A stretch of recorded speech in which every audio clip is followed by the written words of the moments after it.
Este 2026 veremos más inventario o más competencia por menos propiedades. Hoy en H&P Academy vamos a analizar qué viene para nuestro mercado, dónde podrían subir más los valores y qué soluciones reales pueden acelerar la oferta ante la escasez de vivienda en Puerto Rico. Y hoy para esto nos acompaña Rafael Rojo, desarrollador y líder en construcción, expresidente de la Asociación de Constructores de Puerto Rico y quien nos va a aclarar estas interrogantes. No olvides suscribirte al canal de YouTube H&P Properties y dejarnos tus preguntas para más contenido como este. Bienvenido, Rafa. Bienvenido, Elga. Qué bueno estar aquí. Gracias por invitarme. Me alegro un montón que estés aquí y sobre todo porque tenemos hoy un tema súper importante que muchos nos preguntamos porque ya estamos viendo, ¿verdad? Nuestra experiencia en el 2025. Ahora mismo estamos viendo que continuamos con una baja en inventario, pero yo quiero ver desde el punto de vista de tu expertise como constructor, desarrollador de vivienda, ¿cómo vemos ese 2026? ¿Y cuáles son los retos que tú estás viendo? Y cómo nosotros podemos, ¿verdad? Mejorar esa situación que estamos viviendo de escasez de vivienda. ¿Cómo tú lo ves? Mira, yo soy una persona bien optimista, pero dentro del optimismo hay que ser realista. Lo veo complicado. Lo veo complicado desde el punto de vista de más inventario, porque la realidad es que las cosas que tienen que ocurrir todavía no han ocurrido. Y cuando ocurran, pues va a haber un lag de tiempo para que entonces se refleje en proyectos nuevos. La manera más simple y más fácil y más rápida de que haya más inventario es que la industria pueda producir vivienda nueva. Hay otras soluciones. Dentro de esas soluciones, pues se habla mucho de rehabilitar vivienda existente y todas esas son soluciones, pero no jamás y nunca van a ir a la velocidad de lo que es proyectos en producción que pueden traerle al mercado mayor inventario de vivienda más rápido. Así es que hay muchas cosas que todavía no están ocurriendo, por lo cual yo me atrevo a apostar que más o menos vamos a ver los mismos volúmenes de venta de vivienda nueva, que son históricamente bajos. ¿Y de cuánto estamos hablando? Bueno, para todo Puerto Rico. Para ponértelo en perspectiva, en Puerto Rico del 2010 más o menos para atrás se producían entre 10 a 13 mil unidades de vivienda nueva todos los años. Se construían y se vendían. Eso vino bajando desde la crisis financiera, empezó a bajar a 8 mil, después a 7 mil, después a 6 mil. Y hoy en día, en los últimos 3 años, no hemos ni siquiera construido y vendido 1,000 unidades de vivienda al año entre todos los proyectos nuevos de vivienda que hay en Puerto Rico. Y eso choca a mucha gente porque hay ciertos proyectos que están bien visibles y que la gente los ve y son proyectos grandes, pero cuando tú los unes y calculas cuántas unidades pudieron construir y vender en el periodo de tiempo de un año, pues no suman más de 1,000 unidades y eso es muy poco. Y cuando estamos hablando de ese reto, que estamos viendo que hay definitivamente un dramático descenso de construcción nueva y hay una cantidad increíble todos los años de personas con necesidad de vivienda, ¿cuál es el reto mayor que están teniendo ustedes los desarrolladores? Mira, son muchos y yo no, ¿verdad? Siempre apuntamos, y no es por gusto, pero apuntamos a las cosas que se pueden resolver, pero hay una serie de componentes que se mezclan. La realidad es que los terrenos más deseables, que son aquellos que tienen infraestructura más cercana, que su topografía es más adecuada, pues muchos de esos ya están urbanizados. Ahora, en Puerto Rico queda mucha tierra sin urbanizar. Específicamente, en Puerto Rico hay 2.6 millones de cuerdas, dentro de las cuales 86% no están urbanizadas. Así que hay una percepción errónea creada en la mente de mucha gente de que Puerto Rico está sembrado de cemento y eso no es real. Cualquiera hoy en día con herramientas como Google Earth puede entrar y puede hacer un scouting de la isla y se va a dar cuenta que la mayoría no lo está. Pero cuando vas a buscar un terreno, pues muchas veces encuentras dificultades o está lejano a infraestructura adecuada o la topografía está complicada o tiene piedra o tiene algunos elementos sensibles hablando ambientalmente que lo dificultan. En mi cabeza de desarrollador, todo eso lo que quiere decir es que el gobierno entonces debería estar haciendo mucho más fácil a que la industria pueda desarrollar aquellos terrenos que sí son desarrollables. Y ahí es donde vemos un divorcio de lo que la gente quiere, lo que la gente necesita y lo que la política pública ha hecho. Aquí, para que tengas idea, el plan de uso de terreno ha destinado solamente el 1% como suelos urbanizables en Puerto Rico. Entonces, añádele a lo que te acabo de describir la capa de que a veces cuando encuentras una propiedad que dices, esta propiedad yo la pudiera desarrollar y los números me dan que puedo sacar un producto que el mercado puede absorber, pero la calificación es agrícola o la calificación es suelo rústico especialmente protegido. Y entonces, para mí como desarrollador, ¿qué quiere decir eso? Para yo probarle al Estado que se puede cambiar la calificación y que puedo cumplir con todas las leyes y los reglamentos, el proceso se va a tardar 2, 3, 4, 5 años. Y los hemos vivido. Entonces, pues eso es riesgo, costo y atraso. Y quién sabe dónde va a estar el mercado en 2 o en 4 o en 5 años. Nadie sabe, así que pues complica. Y a eso es lo que nos enfrentamos para agravar todavía más la situación, aun cuando la calificación es urbana y puedes ir a desarrollarlo, como quiera te enfrentas con un proceso complejo de permisos, porque entonces tienes que bregar con las distintas agencias para que te endosen el proyecto de construcción. Y ahí podemos estar viendo 1 o 2 años de permiso. Interesante. Y aparte de la permisología de parte del gobierno, ¿están teniendo retos con la mano de obra?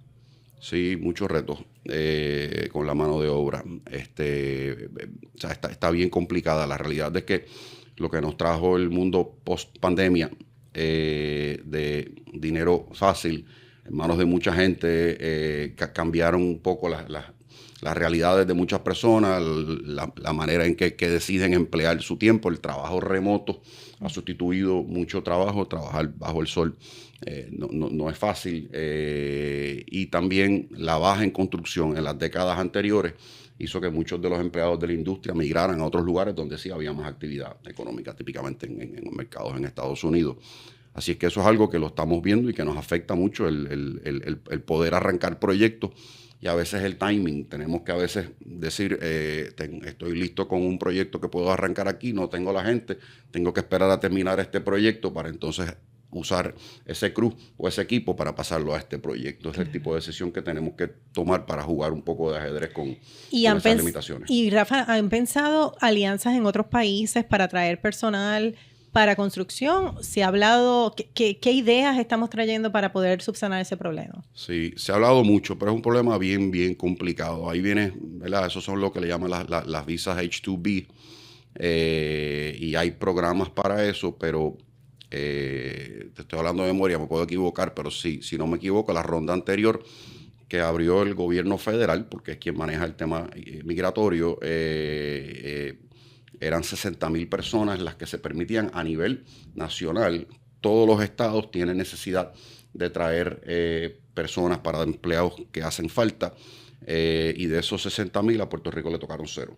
O sea, básicamente las personas aplican para tratar de traer gente, estás compitiendo en un pool nacional y es bien complicado y para colmo es costoso. O sea, yo quiero traer un empleado, tengo que cubrir, ayudarlo a los costos para poder participar en ese sorteo, y estás compitiendo con el resto de los estados. Sí. Si es que Puerto Rico no ha logrado nada por esa vía. Se ha tratado de conseguir excepciones para que haya ¿verdad? Para que Puerto Rico sea favorecido, pero no se ha logrado porque eso es lo que quieren todos los gobernadores en todos los estados. Es difícil. No, y sobre todo en la escasez de mano de obra está en todas las industrias. O sea, hemos tenido un serio problema con mano de obra. Y cuando hablamos de si el gobierno mejora el tema de las permisologías, mejoramos la mano de obra, de todas maneras tenemos el costo, tenemos la inflación. ¿De qué estamos hablando y cómo nosotros educamos a nuestro público de que el tiempo de las propiedades de bajo costo de $80,000 pasaron o todavía hay oportunidad para eso? ¿Cómo tú ves ese aspecto? Es bien triste. Me río para no llorar porque es bien triste. Yo, y estoy seguro que tú igual, o sea, los que estamos en esta industria, lo más que oímos la preocupación de todo el mundo es los padres diciendo, mis hijos, ¿dónde van a vivir? Yo escribí hace poco una columna que se publicó en El Nuevo Día, se llama ¿Dónde vivirá nuestra clase media? Y es un problema, los muchachos se están graduando, van a Estados Unidos y entonces quieren volver a Puerto Rico, pero quieren una vida adecuada, y particularmente aquellos jóvenes productivos que ahora esperan tener una compensación adecuada. Desde el punto de vista de vivienda nueva, de mercado, no solamente 80,000 el gap. Nuestra empresa construyó del 2005 al 2020 más de 3,000 unidades de vivienda de interés social en el rango de 125 a 140,000 dólares. Del 2020 al día de hoy hemos construido 0. Nosotros no pudiéramos fabricar una vivienda de interés social, que típicamente estamos hablando de una casa de 1,200 a 1,400 pies cuadrados, jamás pudiéramos construirla y venderla en 125,000 dólares y tener una rentabilidad adecuada. O sea, simplemente los costos han subido demasiado. Así que la nueva realidad incluso hace retos. Yo creo que uno de los proyectos más económicos que hay en el mercado de vivienda hoy en día nuevo es nuestros proyectos que están en Ciudad Jardín, Gurabo, donde estamos vendiendo casas en los 300 y pico mil dólares. Y es un reto enorme poder fabricar vivienda. Yo hace 10 años tú me hubieses preguntado, nunca me hubiera yo imaginado lo retante que es hacer casas a 300,000 dólares para poder generar una rentabilidad. Y a veces dicen rentabilidad, el profit, ganen menos dinero, pero el mercado no funciona así.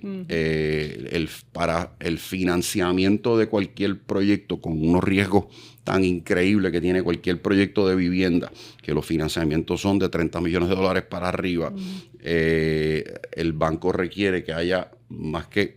O sea, es más que un profit, es un margen adecuado para todos los imprevistos que pueden surgir en el camino, que el proyecto tenga cómo defenderse sin perder la rentabilidad. Y cuando hablamos de este tipo de proyectos en Gurabo, que muchos de nosotros lo conocemos, ¿cómo, como desarrollador, qué pueblos están ganando en el aspecto de los valores de las propiedades? ¿Dónde tú estás viendo el incremento en la valorización de estas propiedades mayor? Pues mira, yo diría que hay 2 factores ahí que inciden bastante en eso. Nosotros, el análisis que hacemos es complejo y a la misma vez es bien sencillo cuando estamos mirando dónde desarrollaríamos vivienda. Algo que ha cambiado un poco, que cuando yo empecé mi carrera hace como unos 30 años, pues tú veías más un apego a que la gente quería vivir cercano a donde se crió. Yo creo que eso ha cambiado. Yo creo que la gente hoy en día quiere vivir donde pueda maximizar su calidad de vida, pero quiere estar cerca de su polo de empleo y cerca relativamente hablando.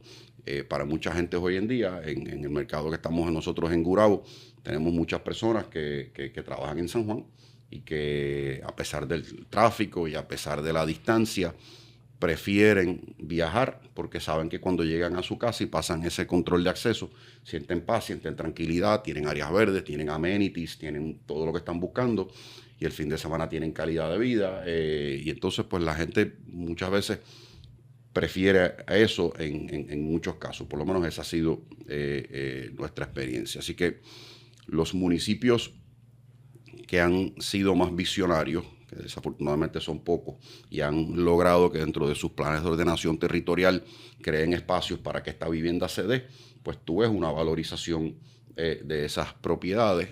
Tienden por lo general también a ser municipios que están en áreas donde hay empleo.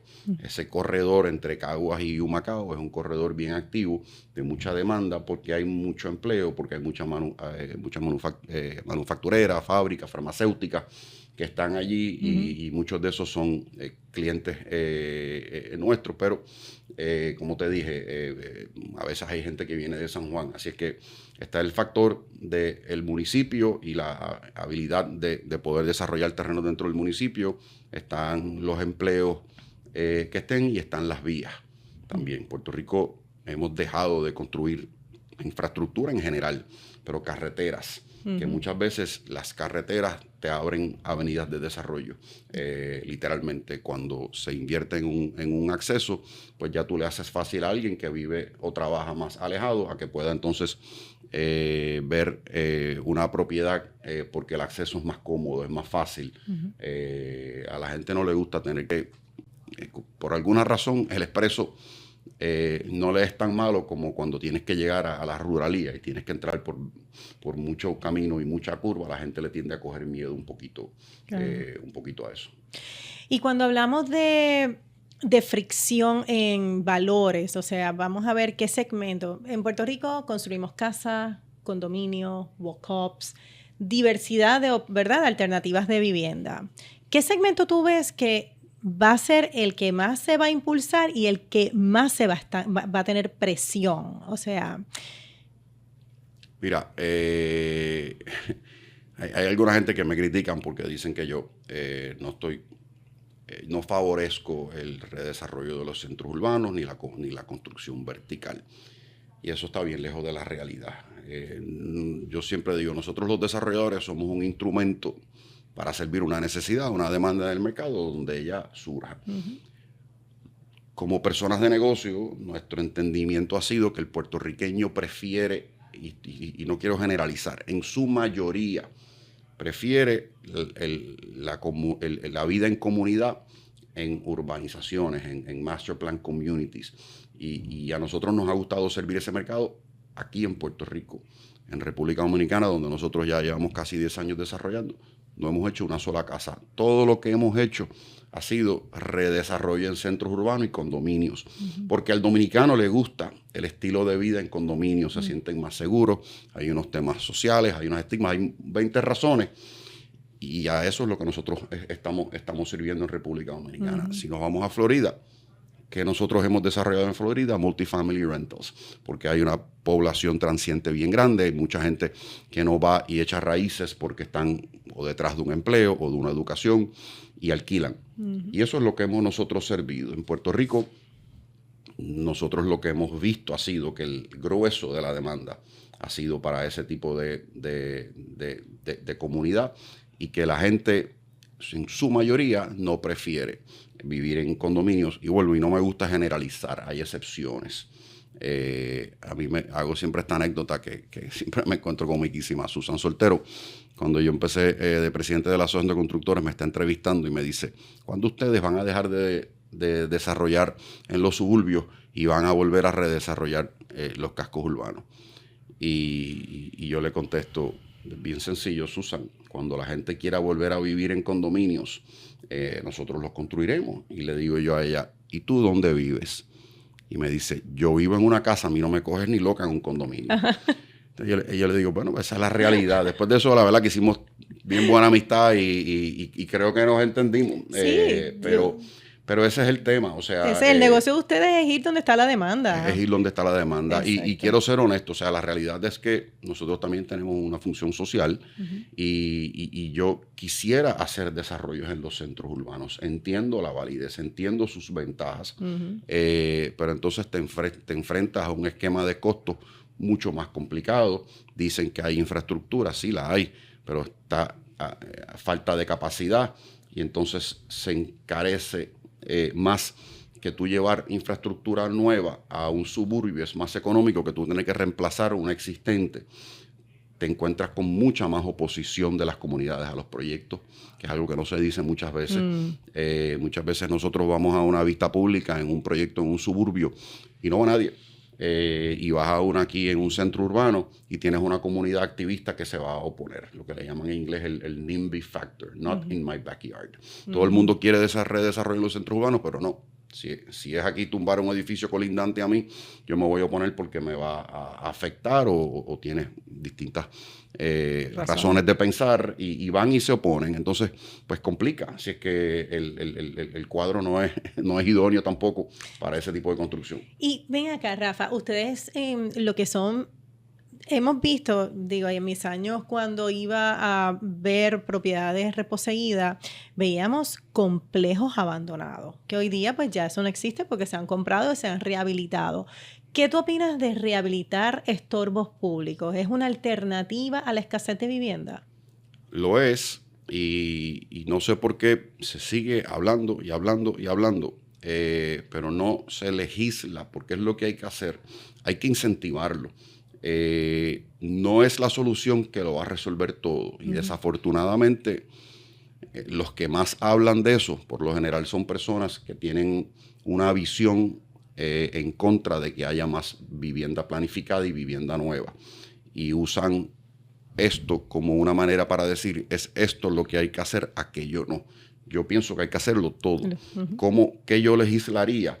Mira, si tú vas a comprar una casa, vamos a decir, en Levittown, que se construyó hace 40, 50 años atrás, tú te vas a enfrentar a que probablemente tengas que invertir 30, 40 mil dólares. Te vas a enfrentar con que el financiamiento que te van a dar no te va a cubrir eso, así es que lo tienes que poner cash. ¿Cuánta gente en Puerto Rico tiene 30 mil dólares en una cuenta de banco para ponérselos en una casa? ¿Cuánta gente tiene el apetito, las ganas de empezar a contratar subcontratistas, o como aquí le llaman, chiveros, para que te empieces a arreglar tu casa? Hay mucha gente que no tiene ni las ganas, ni el deseo, y eso no es lo que buscan. Entonces, me parece simplista decir, esa es la solución, pero entonces pregúntale a los jóvenes que se están graduando y que tienen la posibilidad o tienen un buen empleo, si quieren ir a vivir a Levittown en una urbanización de 40 años, que no tiene las amenidades de las comunidades modernas, ¿dónde está el gimnasio? ¿Dónde están las canchas de pickleball, de pádel, de beach tenis y todas las chulerías que ofrecen las comunidades modernas y nuevas? ¿Y por qué las ofrecen? Porque eso es lo que la gente está buscando. Entonces, cuando tú quieres que la persona vaya a una comunidad existente, pues el entorno no está pensado para la realidad y la demanda y lo que el joven o el adulto quiere hoy en día. Está pensando para una realidad de hace 40 años. Hace 40 años la vivienda era una solución a un problema y estaba construida y pensada para construcción en masa, porque la gente venía de la ruralía, de una pobreza peor, y no tenía, y no quiero decir que hace 40 años los constructores no eran sensibles, pero las sensibilidades eran distintas, las realidades eran distintas. En aquel momento, los Levittowns de la vida era el sueño de aquella gente. O sea, aquí perdemos de perspectiva muchas veces cómo la expectativa ha cambiado y cómo la calidad de vida de la gente ha mejorado en estos 50 años, como vivimos hoy en día. No es como se vivía hace 50 años. La gente que va a ver una de estas casas, y lo digo porque tenemos clientes que han hecho esa comparación y nos dicen, pero esas casas antes en Levittown la gente no tenía ropa. Porque antes la gente reciclaban ropa, vivían con mucho menos ropa. Hoy en día las mujeres y los hombres también necesitan mucho más espacio, tienen mucha más ropa, tienen más zapatos. ¿Cuántos pares de tenis tiene hoy en día la gente? Sí, es verdad. Entonces, todo se va adaptando. Sí, entonces, pues la gente que dice que la solución es que vayas y arregles una casa en Levittown y para allá es que te vas. Es simplista, no es realista, y lo que le estás diciendo a la gente joven y la gente que tienen esa capacidad es: aquí en Puerto Rico no, vete a Florida, vete a Nueva York o vete a Texas, porque allá sí están haciendo las comunidades nuevas. Entonces, ahí es donde yo veo la desconectividad de mucha gente, algunos amigos míos que son académicos o son políticos, pero tienen una visión bien paternalista de lo que yo quiero que sea y donde yo quiero que la gente viva y como yo quiero que la gente viva. El mercado no funciona así. No, y ahora tenemos otro tema y otro reto que tenemos son nuestra población envejeciente. Los desarrolladores están pensando en proyectos que tienen los mismos retos, tanto de vivienda de interés social, pero proyectos para personas adultas que están en su proceso de retiro, que ya no pueden tener esta casa enorme, pero no consiguen algo más pequeño, no pueden subir escaleras porque el walk-up no les funciona. Los condominios, en algunos casos, los elevadores no están adaptados para las necesidades de ellos. ¿Qué está pensando el mercado de desarrolladores ¿verdad? Ante esta situación que se nos presenta? Mira, conozco gente que están en ese giro. Nosotros sí lo hemos pensado muchas veces. Vemos la necesidad. Es complicado. Y digo esto porque cuando entras ya en el terreno de lo que son assisted living, pues ya no es solamente proveer una vivienda, es proveer un andamiaje alrededor de esa vivienda para poder atender estas vidas de personas envejecientes. Y en mi humilde perspectiva, para ser bien cándido, le hemos cogido miedo a esa parte, porque la responsabilidad de tú armarte de un equipo para poder manejar eso es compleja, está escasa. Y simplemente es algo que nosotros como empresa no dominamos, no entendemos.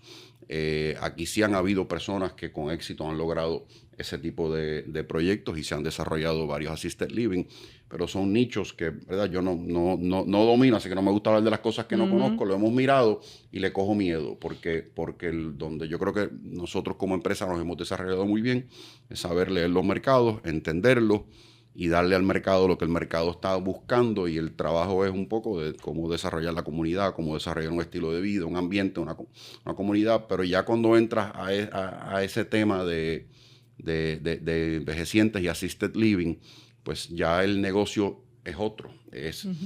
La construcción es incidental al cuidado de ese adulto, y ahí es que está el negocio. Y encima también hay un reto que es costoso.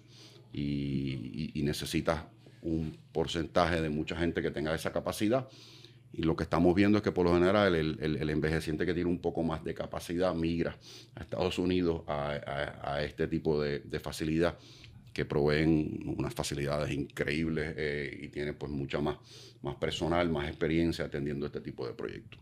Interesante. Rafa, y para concluir, ¿qué tú dirías que vamos a hacer, en resumen, 3 cosas importantes para ver encaminado un país en su desarrollo de vivienda fortalecido y que vamos por buen camino? Dame 3. Sé que son varias, ¿no? Sí. Pero 3, los más importantes que nosotros tenemos que apuntar. Mira, hay soluciones. Para mí es bien frustrante porque llevamos muchos años hablando de ellas, y se interponen distintas fuerzas, distintas visiones, y entonces pues desafortunadamente a los políticos les gusta hacer cosas que no ofendan a nadie. El tema de la vivienda, y lo dije los otros días en un programa, es un tema bien emocional para la gente, ¿verdad? Y yo lo entiendo. Es cierto. Y yo soy también emocional, pero este es mi negocio y todo lo manejo a nivel de datos y de ciencia. Si nos enfocamos en eso, en los datos, y ponemos al lado las emociones y somos pragmáticos y nos damos cuenta de que una isla, que el 86% de su terreno está vacante, y designas el 1% como área de expansión de la huella, no es sensato. Así que, número 1, el plan de uso de terrenos hay que enmendarlo, y hay que darle mayor agilidad al recalificar aquellos terrenos que no estén ambientalmente comprometidos de alguna manera, y eso se puede hacer súper bien. Así que hay que enmendar el plan de uso de terreno, hay que simplificar el proceso de permisos, que como quiera, como dije ahorita, con una propiedad urbanizable, aún puedes estar 1 o 2 años bregando con los permisos. Hay que agilizar eso, y tampoco es tan complicado. Hace falta un poco de voluntad y hace falta gerencia. Y para ser optimista, el secretario nuevo de Desarrollo Económico lo veo bien enfocado en eso, y tengo fe de que tiene la idea correcta, y esperemos que lo logre. Y el tercero, yo soy partícipe de que el gobierno se meta lo menos posible en los negocios, pero el gobierno, cuando hay un desfase entre lo que es el costo y el poder adquisitivo, ahí es donde el gobierno debe tratar de ayudar a cerrar esa brecha. Así que la tercera debería de ser más programas para asequibilidad, o hacerle asequible a la gente comprar. Si el costo de la industria te está diciendo que no baja de 300 y el bolsillo está, por decir algo, en 200, con programas financieros hipotecarios y con subsidios de distintas índoles, no a la industria. A la industria, como la tienen que ayudar, es quitándole costos excesivos. El 30% de mis costos en cualquier proyecto son impuestos por el gobierno. Así que me pueden ayudar a bajar esos costos, y al cliente lo puedes ayudar con distintos programas que se pagan por sí solos, con el impacto económico y social de las vidas de esas personas, se paga. Así que son buenas inversiones del gobierno en la gente. Y cierro con esto último, porque el desfase grande que tiene Puerto Rico, sí, la vivienda está costosa, pero más que el problema que la vivienda esté costosa por los costos que obligan a esa realidad, aquí lo que hay es un desfase en los salarios y en la realidad económica de la gente, porque la economía está demasiado oprimida y deprimida, porque no le quitan las fuerzas al desarrollo económico en Puerto Rico. Seguimos hace 30 años en 15,000 habitaciones hoteleras por las mismas presiones del uso de los suelos. No permitimos que se hagan más hoteles. En República Dominicana van ya llegando casi a los 90,000 habitaciones de hoteles, y hace 40 años estaban en los mismos niveles que nosotros. Tenemos que ser pragmáticos con el uso de los suelos. Somos una isla pequeña, 100 por 35, pero eso no quiere decir que los suelos no se pueden usar. La Constitución dice la protección, pero el mayor aprovechamiento también. Uh-huh. Esa parte se nos olvida. Así que si no ponemos a esta economía a funcionar y hacerla menos dependiente de fondos, la gente no va a mejorar sus condiciones económicas y no van a haber mejores salarios, más gente emprendiendo y ganando buen dinero, y entonces tú puedes tener unos ingresos que de repente ya no es lo mismo una persona que gana $30,000 que una persona que gana $80,000. A la de 80,000 ya la casa de 300,000 no se le ve tan lejana. No. Y ahí es donde nos hemos quedado estancados principalmente, porque los costos van a seguir subiendo. Uh-huh. La inflación, con raras excepciones en el mundo, ha habido periodos deflacionarios, siempre es inflación y siempre todo sube. Uh-huh. Los salarios, la única manera que no se estancan no es subiendo el salario mínimo por legislación, eso no funciona. Uh-huh. Es soltándole las riendas al emprendimiento para que haya más economía, para que haya más desarrollo y para que la gente tenga más opciones de trabajo, entonces los salarios suben. Así que eso yo creo que es el elemento más crucial que nos falta. Gracias nuevamente, Rafa, por acompañarnos en este episodio de H&P Academy. Y si esta conversación les aportó valor, compártanlas con sus colegas, clientes, amigos, familiares, pero sobre todo suscríbanse a nuestro canal de YouTube, activen la campanita y síganos en las redes sociales para más contenido como este. Porque como siempre saben, el conocimiento nos empodera y nos permite tomar mejores decisiones. Nos vemos la próxima semana por aquí, por el mismo canal.